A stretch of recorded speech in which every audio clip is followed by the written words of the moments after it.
Você está ouvindo Cantos do Sabiá. Cantos do Sabiá, o podcast do Centro Sabiá.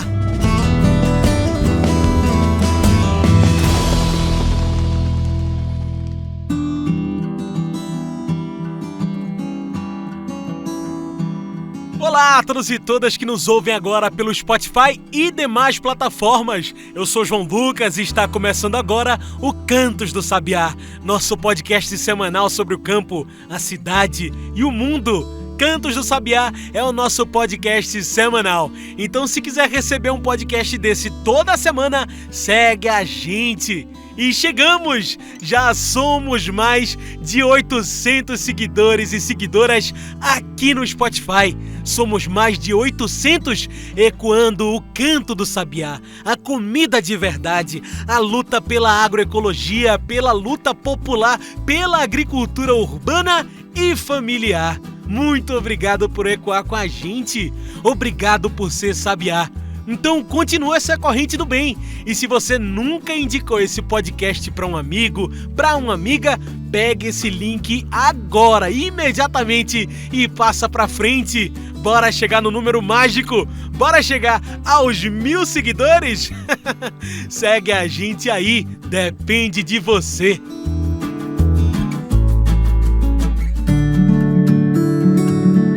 Olá, eu sou Carlos Magno, eu sou coordenador de mobilização social do Centro Sabiá. Em 2023, o Centro Sabiá faz 30 anos e para essa celebração eu quero convidar você a fazer parte da nossa história. Em 30 anos, a gente implantou centenas de agroflorestas, construiu milhares de cisternas, promovemos dezenas de feiras agroecológicas, tudo isso para combater a fome. Foram muitas batalhas e conquistas para que o mundo fosse um lugar melhor. Mas olha, a gente ainda tem muitos desafios. Por isso, eu quero convidar você a ser um doador ou uma doadora do Centro Sabiá. A sua doação transforma vidas. Vem com a gente, vem com o Sabiá, doe e transforme vidas. Acesse www.centrosabia.org.br. Centro Sabiá, há 30 anos, transformando vidas.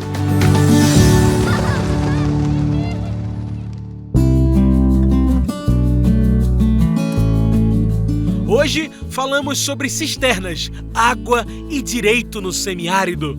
A luta pelo acesso à água ainda é uma realidade para muitos brasileiros.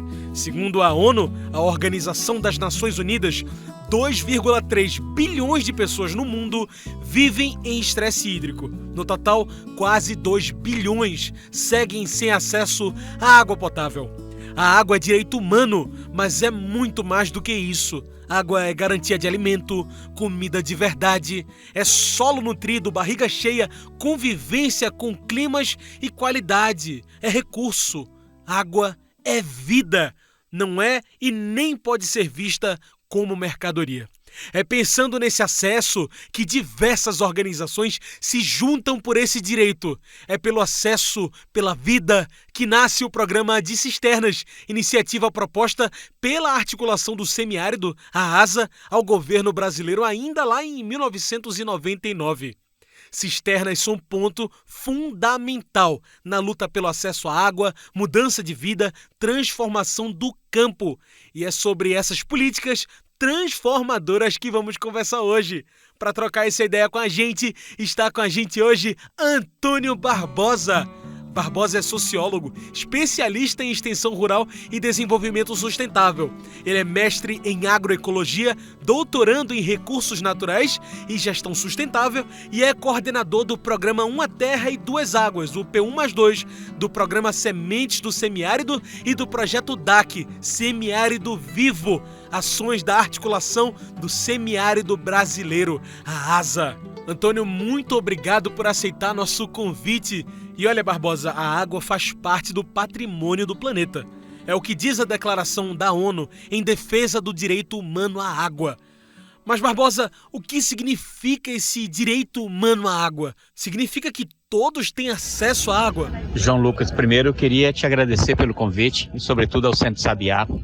Essa pergunta ela tem uma importância muito grande, porque nós estamos falando da água enquanto aspecto do direito. O que significa dizer isso?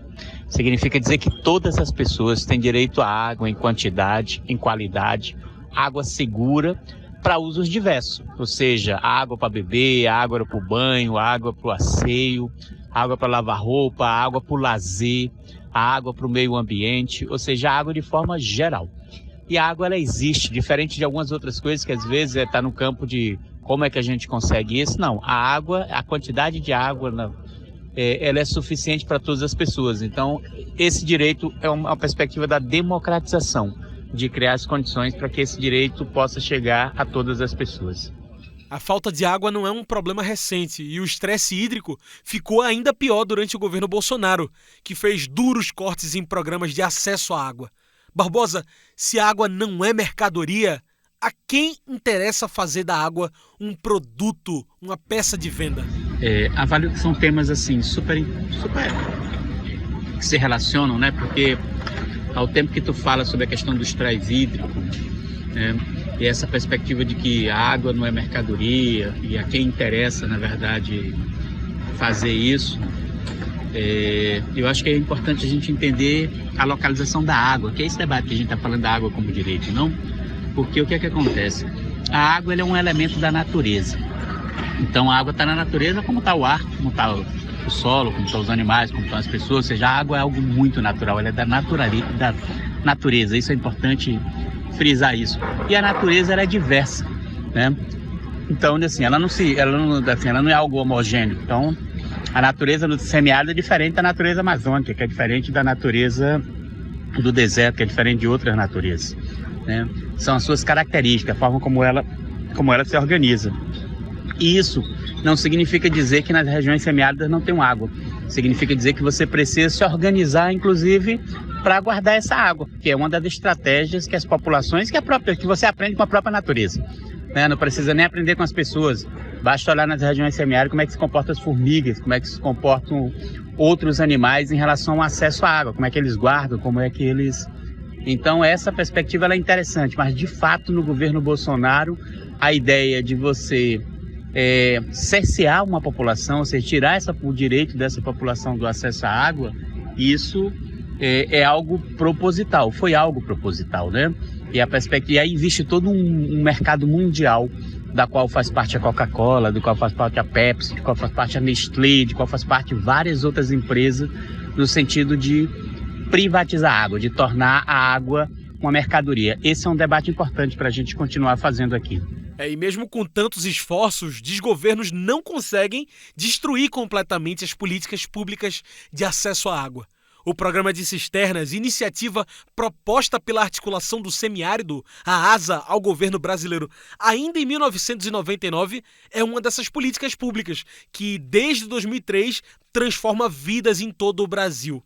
Barbosa, o que é esse Programa de Cisternas? Você pode explicar pra gente? Eu acho que, sem dúvida, possivelmente um dos programas mais exitosos, uma das ações mais importantes que tem no Brasil, na América Latina, quiçá no planeta, seja a ação do Programa 1 Milhão de Cisternas.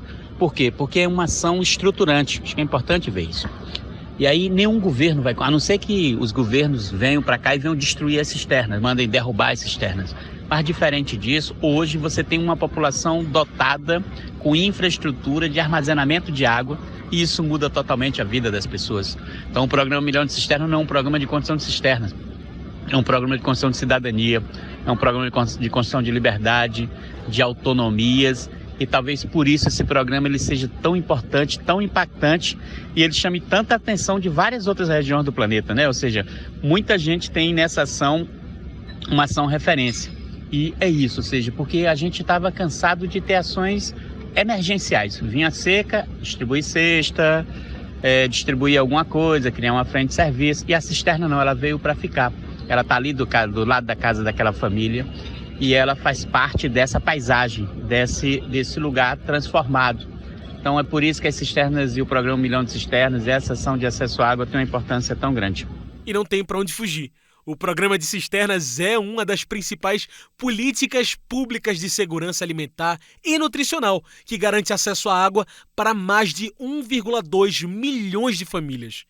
Que diferença esse acesso faz, Antônio? no seu tempo trabalhando em programas como Uma Terra e Duas Águas, o P1+2, que transformações de vida são essas que o acesso à água proporciona? Eu acho que a gente segue nessa linha da água como direito, né? Então, quando você olha para o programa 1 milhão de cisternas, nós estamos falando estamos falando de 1.200.000 famílias que têm água do lado das suas casas. Você está falando de uma população que sempre foi privada do direito à água, numa região que a água sempre foi motivo, inclusive, de aprisionamento, de achar de entender que isso era uma região que não tinha água, que esse povo era um povo incapaz, um povo muitas vezes castigado, a falta de água como castigo. E você tem uma ação onde você não mudou a natureza do semiárido, você não criou água, na verdade a água já existia, acho que é importante dizer isso. O que as cisternas fazem é provar que a água já existia. E isso transforma numa outra coisa. Imagine, a gente fez isso no programa 1 milhão de cisternas, que era água de beber, que era guardar 16 mil litros. Imagine que a gente começou a inventar uma história de aumentar essa capacidade de água estocada. Então nós começamos a ter cisterna de 52 mil litros e ela enche do mesmo jeito. E quanto mais água a gente vai ter, mais vai encher, porque o semiárido não falta água. Eu acho que esse é o elemento central. Não falta água, tem água. O que falta, na verdade, é a estratégia para guardar isso. Então, se a gente guarda essa água para beber, se a gente armazena essa água para produzir, se a gente armazena essa água para outras coisas, se a gente começa a fazer, inclusive, reuso de água, imagina o potencial que a gente tem, né?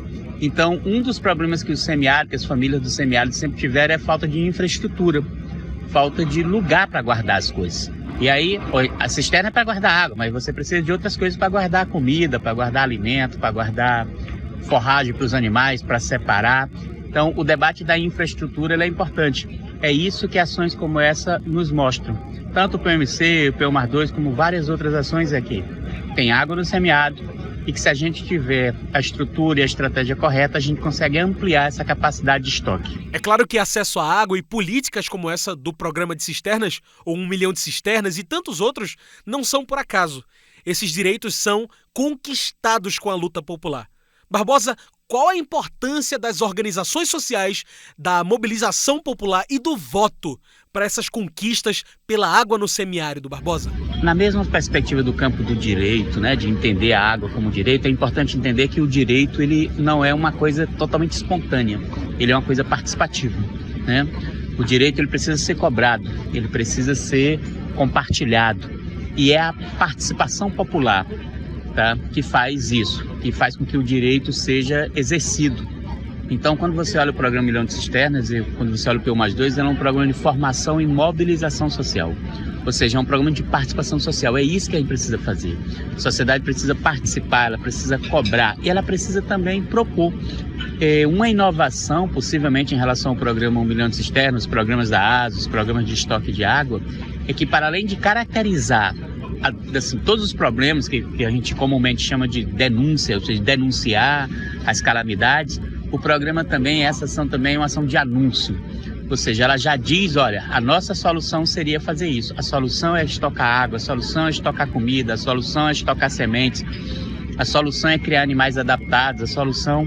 Então, essa perspectiva é uma perspectiva super interessante, né? Ou seja, como é que a gente consegue construir uma outra perspectiva onde as pessoas constroem o seu direito, onde as pessoas participam. Então, a água não é uma dádiva, né? É óbvio, com toda certeza o governo Lula, os governos Dilma, os governos do PT contribuíram, mas assim, não é benesse, é conquista, é direito. E é importante que as pessoas vejam nessa perspectiva, ou seja, é a ação das pessoas participando da associação, discutindo, participando da reunião da igreja, participando dos momentos coletivos. É essa ação que transforma o semiárido, é essa ação que garantiu, inclusive, que esses programas, que essas tecnologias chegassem até onde elas chegaram. Água é vida e também é direito humano. Como garantir esse direito humano à vida?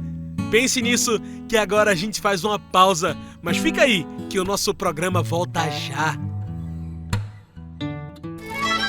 Já parou para pensar quantas sacolas plásticas você acumula em cada feira? Depois de usadas, elas continuam por aí, poluindo e contaminando os solos e as águas. As feiras agroecológicas convidam você a fazer parte da campanha Minha Feira, Minha Sacola, Nosso Planeta. Lembre-se sempre de levar sacolas retornáveis para a feira. Além de consumir alimentos agroecológicos, precisamos reduzir a produção de lixo plástico. Minha Feira, Minha Sacola, Nosso Planeta. uma campanha do Centro Sabiá e da Rede Espaço Agroecológico.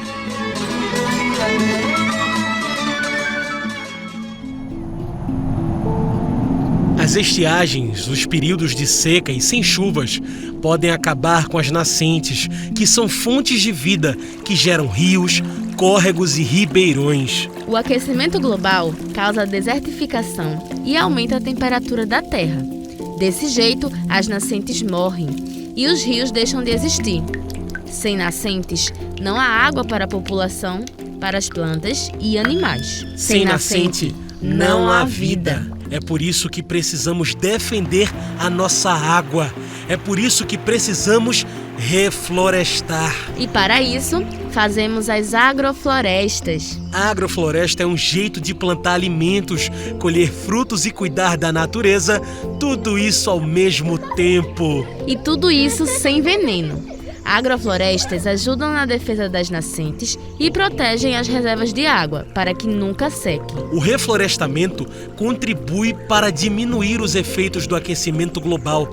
As temperaturas descem e as águas podem seguir o seu curso. Com agroflorestas é garantida a defesa da água, é garantida a defesa da vida. Agroflorestas salvam vidas, mas só tem um jeito de fazer tudo isso: reflorestando. Preserve as águas. Preserve o meio ambiente. Refloreste. Uma campanha do Centro Sabiá. E já estamos de volta. A gente segue aqui conversando com Antônio Barbosa. Hoje, nosso assunto é cisternas, água e direito no semiárido. A realidade de inúmeras famílias, mais de 1 milhão, aliás, de famílias, mudou com acesso às cisternas. São elas que matam a sede e alimentam o campo. Barbosa, o que é que tem a ver acesso à água com combate à fome? Esses temas estão ligados? De fato, nós estamos falando de uma população com gente, né? Quando a gente olha para as cidades, quando a gente olha para o meio rural, e boa parte das cidades do semiárido são cidades rurais, né? Então nós estamos falando de fato de uma população muito grande. E que, com tudo que a gente já avançou com o programa Milhão de Cisternas, a gente avalia hoje algo em torno de 350, 500 mil cisternas de água de beber que ainda faltam, de famílias que não têm água de beber. Nós estamos falando entre 800 a 1 milhão de famílias que não têm água para produção ainda. Então, a gente precisa retomar. A retomada do governo Lula, ele precisa trazer esses elementos, precisa trazer a retomada do campo do direito, do acesso à água, de ampliar para as populações que ainda não têm esse acesso. Então, acho que esse é um elemento importante. Mas também não basta a gente também ficar onde está. A gente precisa também ter novas ações. Então, o que a ASA tem discutido hoje, inclusive, é construir um programa de reuso de água, que está dentro da estratégia do Programa Nacional de Saneamento Rural, ou seja, reusar a água, né? Que é uma coisa que a gente pode fazer, reusar a água, inclusive, para outras coisas. E o reuso, inclusive, tem um outro elemento que eu acho que é importante, que é o uso da água para dentro da casa, que é uma coisa que a gente não tem. O programa Milhão de Cisterna é água para beber. O PU+2 é água para produção. Mas a gente pode usar essas duas águas e passar por dentro da casa. E essa água atender necessidades do banho, atender necessidades de lavar roupa, atender necessidades, inclusive, da limpeza da própria casa. E essa água volta na perspectiva do reuso para a produção. Então, imagine você poder usar essa água mais de uma vez. Estamos falando de 16 mil litros, algumas cisternas de 52 mil litros no mínimo. Você dobra basicamente isso. Então, essa é a perspectiva que a gente não pode parar. Que a ASA tem discutido também a ideia de que a gente precisa avançar no campo da energia, né? Por quê? Porque os governos repetem, o governo Lula, infelizmente, também repete um erro, que é o erro de apostar no grande em detrimento do pequeno, do complexo. E assim era. Ou seja, quem de nós que está nos ouvindo que não sabe que antes a solução para a seca no semiárido era a história dos grandes açudes, das grandes barragens, que elas nunca serviram para isso, elas serviram para enriquecer, na verdade, quem já tinha poder. E o que é que resolveu o problema do semiárido? As pequenas obras, ou seja, as cisternas, as barragens subterrâneas, tanques de pedras, barreiras de trincheira e um conjunto de outras tecnologias sociais.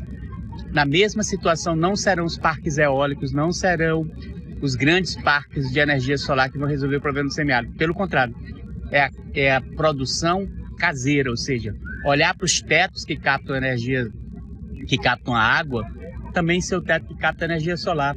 Então, essa solução que já deu certo na água, ela também precisa dar certo no campo da energia.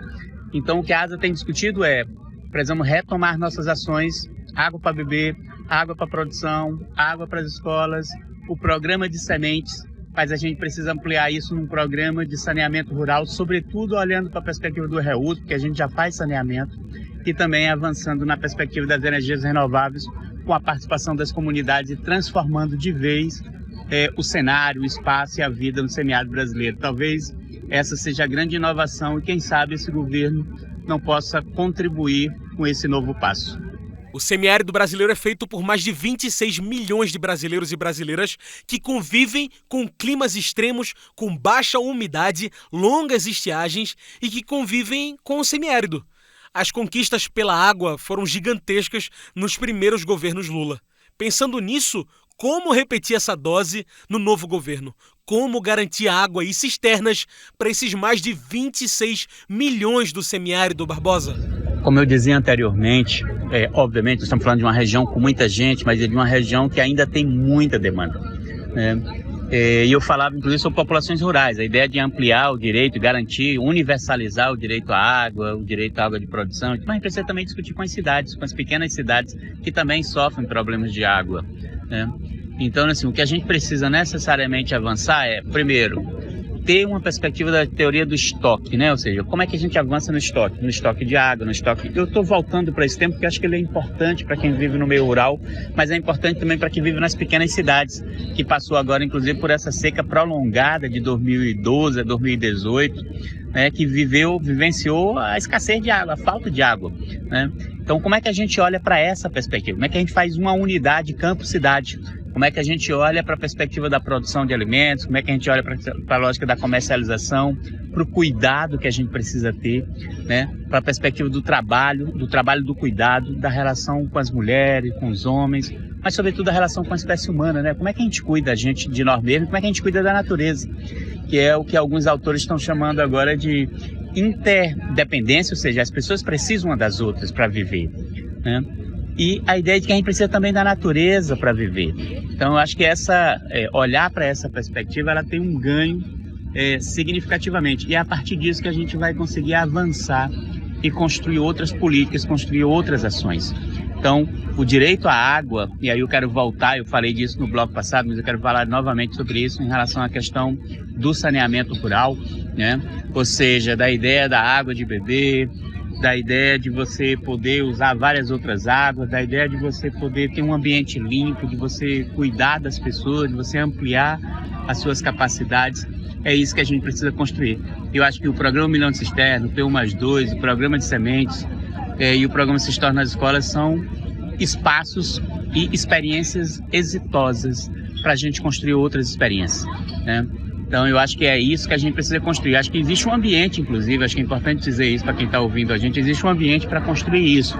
Precisamos dialogar, né? Precisamos, obviamente, avançar nesse campo, discutir com o Estado, discutir com o governo brasileiro, discutir com todo mundo que quer avançar, que quer construir isso e começar a fazê-lo, né? Para isso precisa de grana, precisa de orçamento, né? Precisa de monitoramento e precisa de participação social, ou seja, a sociedade precisa acompanhar as transformações que ela mesma precisa fazer. Muito bem, como nossa conversa está chegando ao fim, trago o nosso quadro especial do podcast, o Mete o Bico.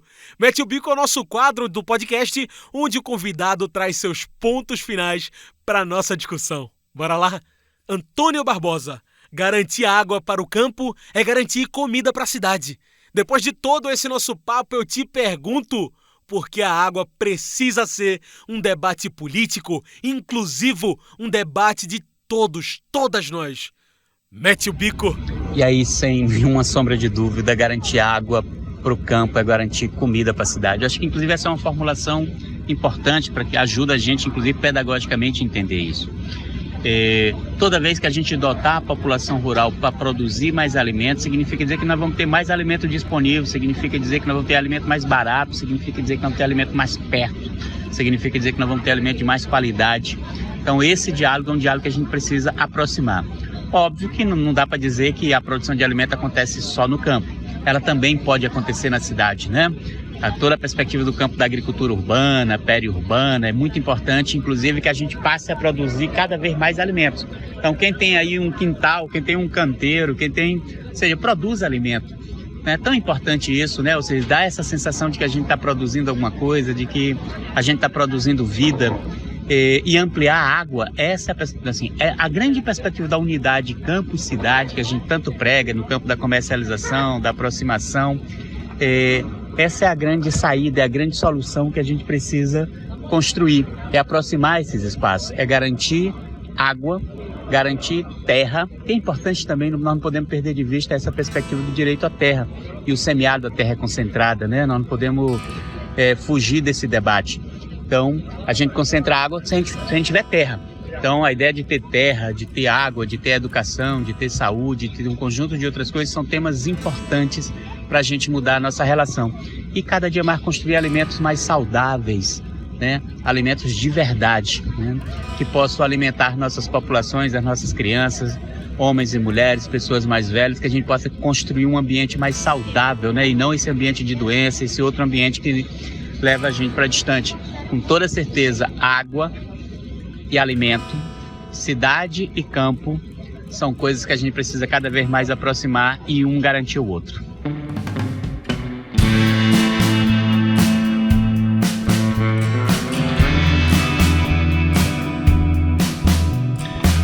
É isso! Antônio, muito obrigado pela sua participação. Infelizmente, o nosso tempo da entrevista está acabando. Tem alguma mensagem que você gostaria de deixar? Uma consideração final para o nosso papo? Eita, chegou tão rápido. Por último, eu queria trazer 3 coisas que eu acho que são super importantes para a gente discutir.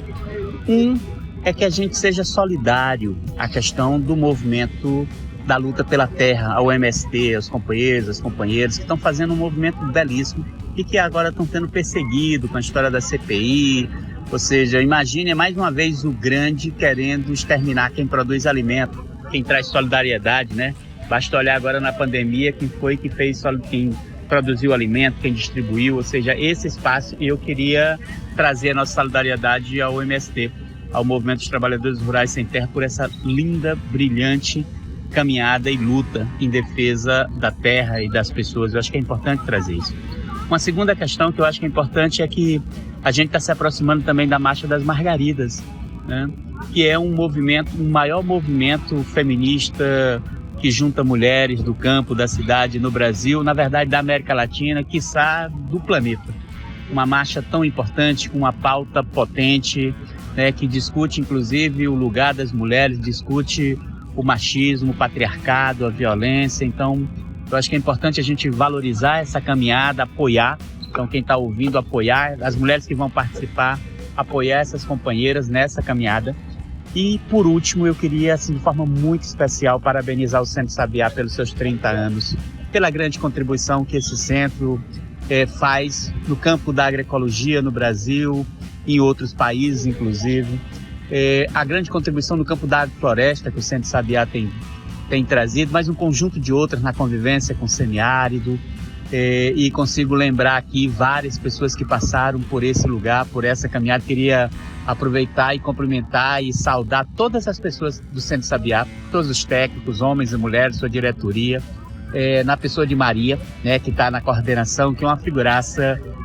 E é isso, ou seja, que a gente continue caminhando e que o Sabiá consiga fortalecer essa luta e que a gente consiga construir novos caminhos, e esses caminhos sejam caminhos de bem, de paz e de bem viver.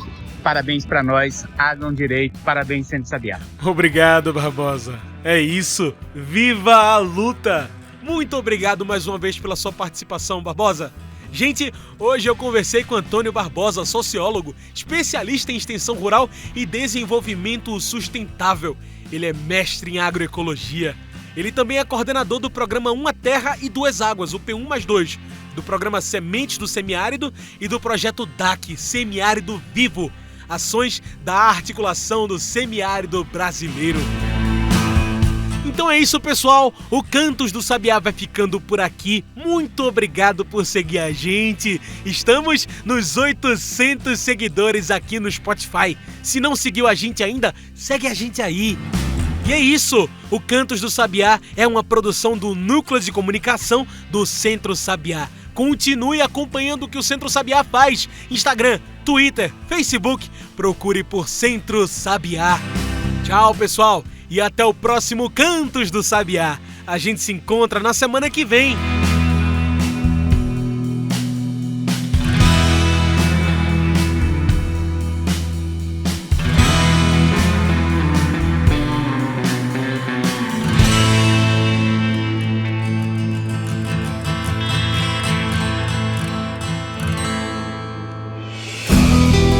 Você ouviu Cantos do Sabiá. Cantos do Sabiá, o podcast do Centro Sabiá.